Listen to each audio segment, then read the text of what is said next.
There was no voice, there was no framework that would really talk about extension and advisory services. There were no synergies. Each country was doing a very good thing, but you couldn't learn, we couldn't even work together. Since its launch in May 2011, the institution works towards achieving its mission of ensuring quality agriculture extension services and effectively contributing to agriculture development in Uganda. It's against the background that UFAAS organized a workshop to bring together a broad range of actors to take stock of the current critical issues affecting agriculture extension and advisory services. It was a heated debate as the second annual workshop opened. Presenters and participants echoed their disappointment over government prioritizing distribution of agriculture inputs and according low value to agriculture extension services. The two-day conference that was held from 29th to 30th October 2014 at Grand Imperial Hotel in Kampala ran on the theme Uganda's Agriculture at Crossroads, Critical Issues in the Extension and Advisory Services System. The meeting opened with welcome remarks from the Vice Chairperson of UFAAS, Mr. Augustine Mwendia. On behalf of the Uganda Forum for Aquatic Advisory Services Executive Committee, we welcome you for this year's stakeholders workshop. The warm welcome was followed by an address by the minister that was delivered by Mr. Okasai Opalot, the Commissioner of Crop Resources, who addressed fears of the participants in regard to agriculture extension. He cleared the air on what was going on with the reforms in the National Agriculture Advisory Services. The reform is about bringing the two public extension systems, making it into one, and establishing a formidable coordination of the extension services in the country. And it should not be misconstrued to mean we are going to have only public servants providing extension. He further assured that reforms fully recognize other players in the agriculture extension services. The reform will look at the industry as a source of provision of extension, farmer associations as extension workers, producers themselves as extension workers, academia, training institutions provide extension. Mr. Okasai, however, admits that agriculture development is a multidimensional approach. The reform is emphasizing having the farmer as a centerpiece. We actually want to bring now the generators of technologies, generators of knowledge into a common pool and strengthen the linkages between research and extension. He assured of continued support by the ministry. The ministry embraces UFAAS as a body that brings the extension workers together. It provides now a face which the ministry can use to bring discipline into the extension and delivery of advisory services. The ministry will also continue to support efforts in capacity building of human resource requirements to offer agricultural extension and advisory services. The minister's speech was followed by a presentation from Dr. Margaret Najingo, the chairperson Uganda Forum for Agriculture Advisory Services, and now the gloves were off. If we are to dream big, we also must be able to act big in a very focused and serious manner. Dr. Najingo stressed the importance of agriculture extension services for development of the industry. The challenges that are facing Uganda's agriculture are actually enormous. Without any omissions, she continued to give a full account of critical issues in agriculture extension. Agriculture extension services actually play a key role.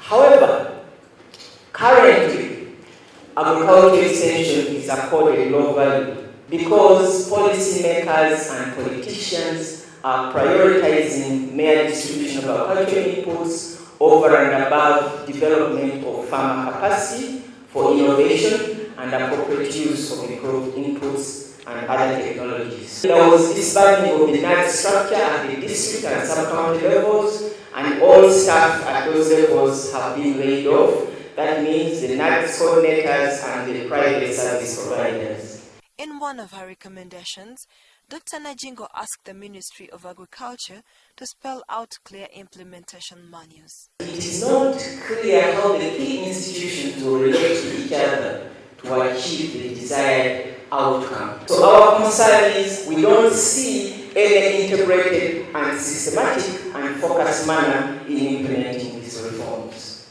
As stakeholders, we haven't seen an official strategy document and operational guidelines that guide the country on the approach that we are going to take. And we feel that approaches, strategies, and roles and implementation guidelines are actually not clear. She finally won her first page with strong conclusive remarks. The new agriculture extension approach that the reform envisages to use should be spelled out clearly by MAIF. We want to see clear guidelines in manuals for what to guide the actors, what will their roles be, and the capacities that are required for them to be able to perform the envisaged roles. We feel, given the issues we've articulated above, that agriculture extensions are at crossroads, actually in a crisis, and the implications are going to be negative, both now, but more importantly, in the near future and beyond. Her presentation ignited an intense debate in a discussion that followed. I want to disagree with my colleague who said that the reason the government came in to give inputs is because people who had been, capacity built had no way of putting that skill into real practice. But I want to say that if I can get something free, why should I go and buy it? These people knew that actually if government can be put in a position to give to them, then why should they bother to go and buy elsewhere? To me, I think Uganda is taking free things too far, giving everything free, everything free, everything free, and people are getting used now to this free thing. In the interim period, as we look at the outcome of these reforms, the farmer is left with no option but to grapple with whatever source of information. Don't you think we are much better off building the capacity of these people and asking them to get the inputs themselves? We are wondering, are we really trying to give this country the best that our resources can provide, or we are just taking farmers for a ride? All the issues being presented here, they are very smart and very clear. I support them 100%. Our presentation targeted to address the theme of the workshop. Mr. Tom Kakuba from Plan for Modernization of Agriculture gave an update in the efforts to introduce the National Agriculture Policy. In 2012, the Ministry of Agriculture submitted the policy, the draft to Cabinet, and on 25th September last year, Cabinet approved this one. What is the rationale for an agriculture policy now?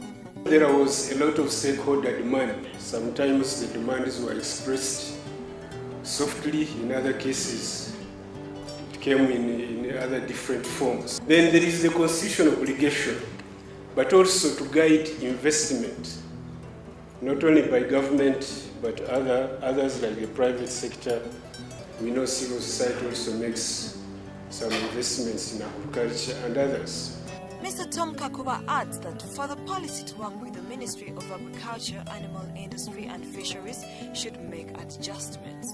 The government must establish or operationalize an agriculture service delivery system with optimal structures and capacities at all levels. The ministry must be able to be on top of its own agencies.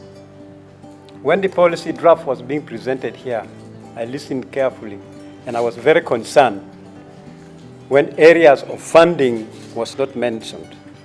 Towards the end of the first day of the workshop, key sector representatives presented a declaration to the media and a press briefing and maintained that a lot needs to be fixed. Agriculture currently is at crossroads.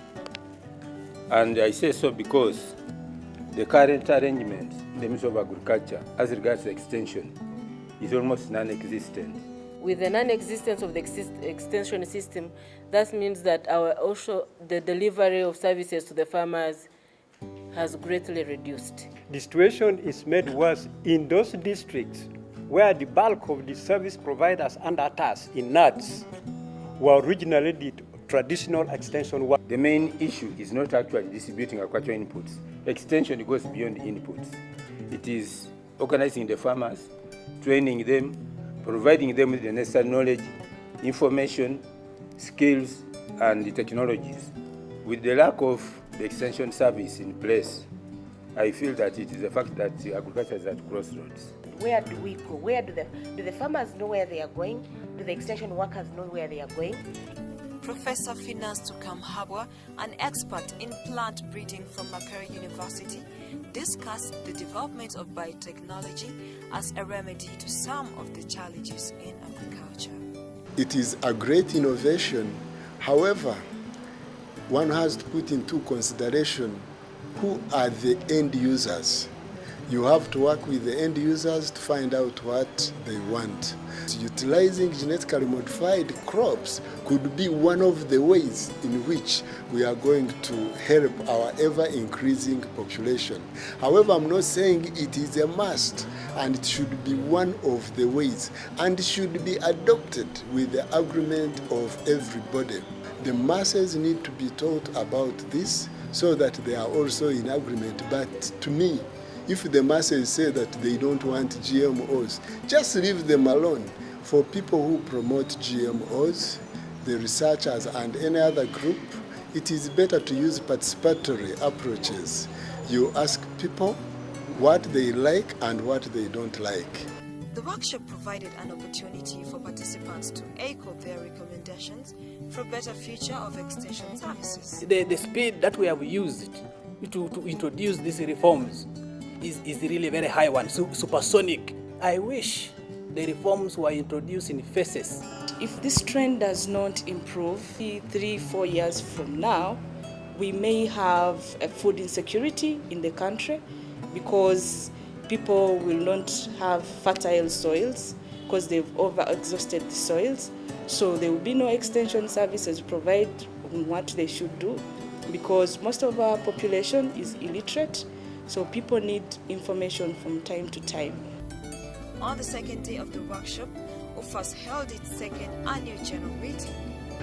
I declare that we have started the second annual general meeting. The workshop was crowned with the awarding of certificates to participants at the official closing, presided over by the Executive Director, African Forum for Agriculture Advisory Services, Dr. Selim Nadi.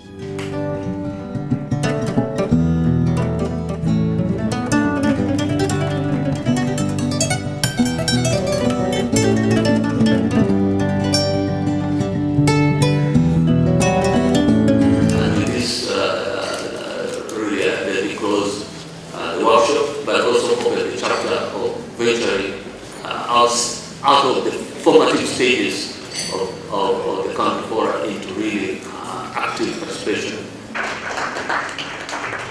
The workshop was made possible with funding from IFAD and co-sponsored by aircraft. There was evidence that UFAAS should continuously advocate for the value and relevance of agriculture extension and advisory services and continue to build capacity of its members to be up to date with emerging issues and approaches.